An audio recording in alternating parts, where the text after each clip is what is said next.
Have you ever heard any of these hymns? This is my story. Hear my humble. To God be the glory, great things He hath done. Well, they were written by a woman named Fanny Crosby. Fanny was born in 1820 in the US, and when she was just 6 weeks old, a quack doctor attempted to treat an eye infection she had and ended up damaging her eyes. Fanny would go on to live the rest of her life without her eyesight.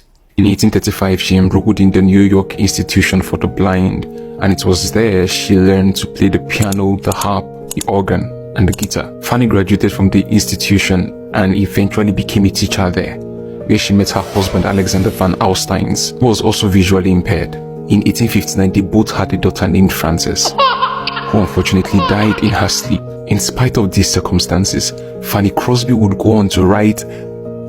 Wait, how many hymns do you think she wrote? 100.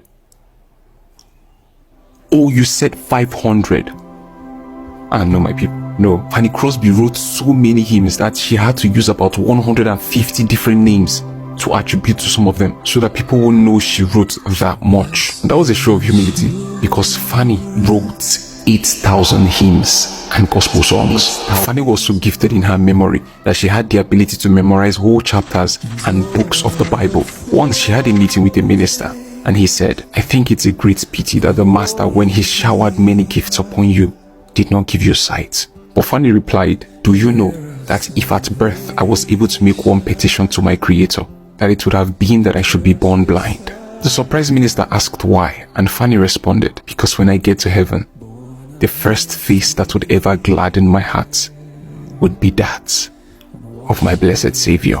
Her eyes were closed for more than 90 years, but her hymns have been opening the eyes of millions for many years.